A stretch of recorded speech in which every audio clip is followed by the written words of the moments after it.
So Chandrababu గారు మరి ఇక్కడ భారీ మెజారిటీతో దూసుకుపోతున్నారు. టీడీపీకి అయితే కంఫర్టబుల్‌గా ఈజీగా విన్ ఇచ్చేస్తుంది. అయితే ఈ నేపథ్యంలో ఇండియా కూటమి వాళ్ళు చంద్రబాబు గారితో సంప్రదింపులు జరుపుతున్నారని వార్తలొస్తున్నాయి. శరద్ పవార్ గారు కొంతమంది కాల్ చేశారు, మీట్ అవ్వడానికి ట్రై చేస్తున్నారు అంటున్నారు. అంటే దేనికోసం అంటారు సార్? యాక్చువల్‌గా చంద్రబాబు నిజానికి ఆయన బీజేపీ వాళ్ళు చంద్రబాబుతో కలవకూడదు అనుకున్నారు. యాక్చువల్‌గా నిజానికి జగన్‌కే ఫస్ట్ ఆఫర్ ఇచ్చారని చెప్తారు. అవును. సో జగన్ ఏమో నేను ఎన్డీఏలో చేరలేను, నాకు ఇక్కడ మైనారిటీ ఓట్లు ఇబ్బంది అవుతుంది అని జగన్ రిజెక్ట్ చేశాడు. బట్ మీకు నేను ఇంతకుముందు ఎలాగ మద్దతు ఇస్తున్నాను అలాగే ఇస్తానని చెప్పాడు. బట్ చంద్రబాబు చాలా స్ట్రాంగ్గా ట్రై చేయడం, పవన్ కళ్యాణ్ కూడా గట్టిగా ట్రై చేయడం వల్లనే బీజేపీ ఒప్పుకునింది. యాక్చువల్గా మనకి అది పవన్ కళ్యాణ్ కూడా చెప్పాడు కూడా, నేను చాలా భంగపడ్డాను, వాళ్ళ దగ్గర తిట్లు కూడా తిన్నాను, ఇవన్నీ కూడా చెప్పాడు. ఏదేమైనా అతి కష్టం మీద చంద్రబాబుని వాళ్ళు వెయిట్ చేయించి 2 సార్లు అక్కడికి తిప్పి ఢిల్లీకి ఓవరాల్గా ఇచ్చేశారు. వచ్చినా కూడా వాళ్ళు బిగినింగ్లో జగన్ని పెద్దగా గట్టిగా తిట్టలేదు. ఆ తర్వాత 1-2 అక్కడ ఫేజెస్ జరిగిన తర్వాత వాళ్ళకి కొంత డౌట్ వచ్చింది, మనకి ఇంతకు ముందులో అంత మెజార్టీ రాదేమో అని చెప్పి వాళ్ళు కొంత అప్పుడు జగన్ని కొన్ని తిట్టడం అవి చేశారు. కానీ బలంగా ఇక్కడేమీ జగన్ ఓడించమని పిలిపివ్వడం కానీ, చంద్రబాబుని గెలిపించండి, చంద్రబాబు నాయకత్వంలో ఇక్కడ ఎన్డీఏ కూటమి గెలిపించండి అన్న మాటలు కూడా వాళ్ళు మాట్లాడాలి. అంటే బిగినింగ్లో కొంత బీజేపీ చంద్రబాబుతో ఉన్నట్టే ఉండి జగన్తో కూడా స్నేహం చేశాయి. అందుకని సిఎస్ని కూడా చివరి వరకు వాళ్ళు మార్చలేదు. ఈవెన్ మనకి ధర్మారెడ్డి టీటీడీ ఈఓ మీద కూడా తీవ్రమైన ఆరోపణలు తెలుగుదేశం చేసినా కూడా ఆయన ఇంకా ఎక్స్టెండ్ చేయడానికి హోంశాఖ ఒప్పుకునింది తప్ప ఆయన్ని ఆపలేదు. సో ఇది కాంటెక్స్టు. అదే కాకుండా ఈవెన్ ఎన్నికలైన తర్వాత కూడా అమిత్ షా తిరుమలకి వచ్చినప్పుడు విజయసాయిరెడ్డి లాంటి వాళ్ళని కలిశాడని, అంటే ఒక పక్క వాళ్ళు జగన్తో కూడా కొంత ర్యాపో మెయింటైన్ చేస్తున్నారు, వాళ్ళకు కూడా సరైన పిక్చర్ లేదు, ఆల్మోస్ట్ టైట్ కాంటెక్స్ట్ ఉండొచ్చు. కాబట్టి జగన్కి కూడా రేపు 15 సీట్స్ 12-15 ఎంపీలు వచ్చే అవకాశం ఉంది, వచ్చినప్పుడు జగన్ అవసరం కూడా మనకు ఉంటుందని వాళ్ళు కొంత లిబరల్గా జగన్ వైపు ఉన్నారు మొన్నటి వరకు. అయితే బీజేపీకి అనూహ్యంగా సీట్లు వాళ్ళు అనుకున్నట్టు రాలేదు. వాళ్ళైతే బీజేపీకి సొంతంగా 370, ఎన్డీఏకి 400 వస్తాయనేది వాళ్ళ టార్గెట్, అంత తెచ్చుకోవాలని. అది జరగలేదు. బీజేపీకి ఇప్పటి వరకు చూసుకుంటే మనకి 242 ఉన్నాయి, అంటే 61 సీట్లు తగ్గాయి గతంతో పోలిస్తే. 303 ఉన్నాయి వాళ్ళకి. సో ఇప్పుడు తగ్గాయి. ఇక ఎన్డీఏకి కూడా 296 వచ్చాయి. సో గతంతో పోలిస్తే 57 సీట్స్ తగ్గాయి అనమాట. 353 ఉన్నాయి ఎన్డీఏలో. సో ఇప్పుడు అవి తగ్గాయి. సో వాళ్ళు సొంతంగా గవర్నమెంట్ ఫామ్ చేసే పరిస్థితి లేదు. తన మిత్రపక్షాల మీద ఆధారపడి వాళ్ళు గవర్నమెంట్ ఫామ్ చేయాలి. ఎప్పుడైనా ఇది కోయిలేషన్ గవర్నమెంట్ అవుతుంది. కోయిలేషన్ గవర్నమెంట్ అయినప్పుడు అందులో ఒక సందిగ్ధత అనేది ఉంటుంది. ఎవరికి కోపం వచ్చినా, ఎవరి డిమాండ్స్ నెరవేర్చకపోయినా వాళ్ళు పక్కకి వెళ్ళే అవకాశం ఉంది. పక్కకి వెళ్ళినప్పుడు ఇబ్బంది. ఇదే టైంలో ఇండియా కూటమి గతంతో పోలిస్తే ఇప్పుడు దాదాపు 230 వరకు ఇప్పటికీ ఆధిక్యత విన్ను కలిపితే 230 దాకా ఉంది. అంటే వాళ్ళకి ఇంకా 42 కావాలి. వాళ్ళకి ఈ 42 కానీ వాళ్ళు ఆర్గనైజ్ చేసుకోకపోతే వాళ్ళే గవర్నమెంట్ ఫామ్ చేస్తారు. సో ఇప్పుడు మామూలుగా అయితే రాష్ట్రపతి లార్జెస్ట్ పార్టీ కాబట్టి బీజేపీని ఆహ్వానిస్తారు. ఫస్ట్ బీజేపీకి టైం ఇస్తారు. బీజేపీ గవర్నమెంట్ ఫామ్ చేయడానికి సరిపోయే 272 మెజార్టీ కానీ రాష్ట్రపతికి సమర్పిస్తే వీళ్ళకి అవకాశం ఇస్తారు.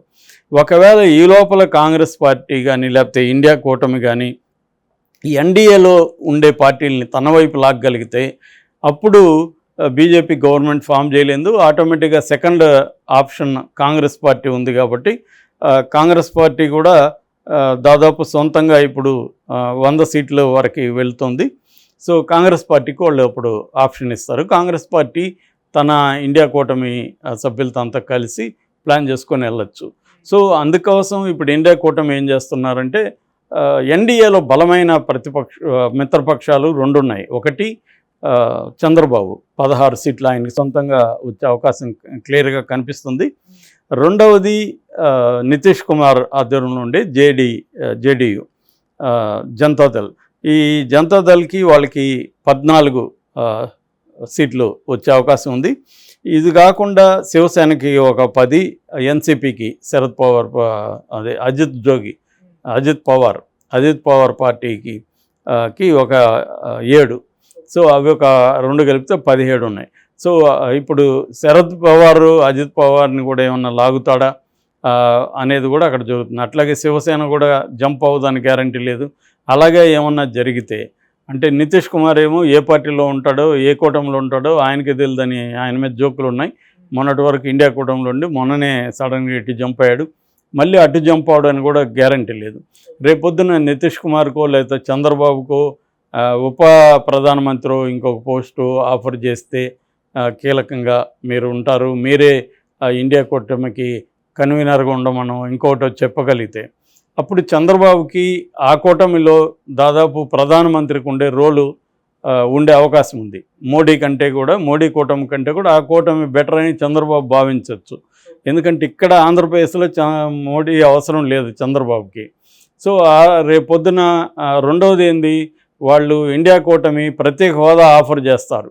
ప్రత్యేక హోదా మేము ఆంధ్రప్రదేశ్కి ఇస్తామనేది గతంలో కూడా చెప్పాడు. రాహుల్ గాంధీ ఫస్ట్ సంతకం అదే చేస్తానన్నాడు. కాబట్టి చంద్రబాబుకు కూడా ఇప్పుడు ఇట్లా బీజేపీని వదిలేసిపోతే ఇబ్బంది అంటే ఇబ్బంది ఏం లేదు. ఎందుకంటే రాష్ట్ర ప్రజలకు కూడా అతను ఏం చెప్తాడంటే, నాకు రాష్ట్ర ప్రయోజనాలు ముఖ్యం, కూటమి ముఖ్యం కాదు. సో రాష్ట్ర ప్రయోజనాల కోసం ప్రత్యేక హోదా కాంగ్రెస్ లేదా ఇండియా కూటమి ఇస్తానంటుంది కాబట్టి నేను ప్రత్యేక హోదా రాష్ట్రం కోసం నేను షిఫ్ట్ అవుతున్నాను అనేది చెప్పేయచ్చు. సో చెప్పేసినప్పుడు చంద్రబాబు అటు వెళ్ళే అవకాశం ఉంది. అందుకనే వాళ్ళు ఏం చేస్తున్నారంటే చంద్రబాబుని లూరు చేసేదానికి ట్రై చేస్తున్నారు. ఎందుకంటే చంద్రబాబు కూడా బీజేపీ గురించి తెలుసు. బీజేపీ ఇప్పుడు మంచిగా ఉంది, కానీ గతంలో బీజేపీకి తెలియకుండా జగన్ అరెస్ట్ చేస్తాడా? లేదు. క్లియర్గా బీజేపీ గేమ్స్ ఆడింది అనేది చంద్రబాబు కూడా తెలుసు. విధి లేదు కాబట్టి బీజేపీతో వెళ్ళాడు ఆయన.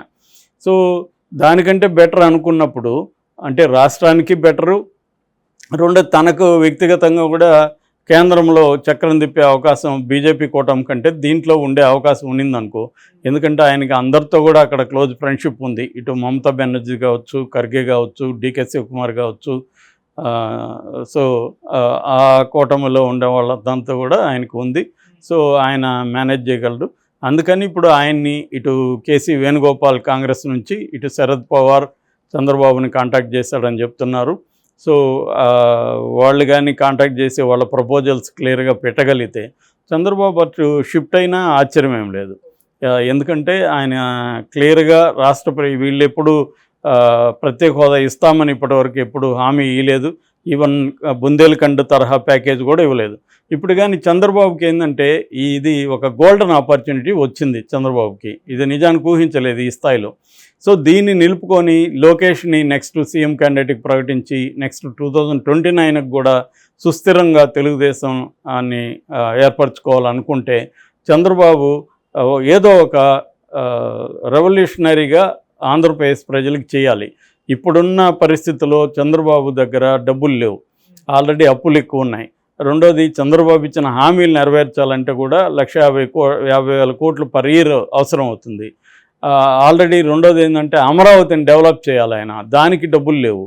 సో ఇవన్నీ కావాలంటే కేంద్రం అనేది తనకి బాగా ఆదుకోవాలి. అంటే ఏదన్నా ఇట్లా కంప్లీట్ ఒక ప్రత్యేక హోదా కానీ వచ్చిందనుకో చంద్రబాబు చరిత్రలో నిలిచిపోతాడు. ఆంధ్రప్రదేశ్కి ప్రత్యేక హోదా తెచ్చిన నాయకుడిగా చంద్రబాబు స్థానం సుస్థిరమైపోతుంది. సో అది బీజేపీతో సాధ్యం అయ్యేట్టుగా కనబడలేదు, ఈ ఇండియా కూటమితో సాధ్యమయ్యేట్టుగా కనిపిస్తుంది.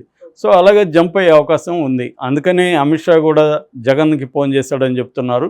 అంటే అమిత్ షా వాళ్ళకి కూడా ఈ డౌట్ ఉందా, చంద్రబాబు ఒకవేళ షిఫ్ట్ అయితే మనం వేరే పార్టీల్లో 1, 2, 3, 4 ఏరుకొని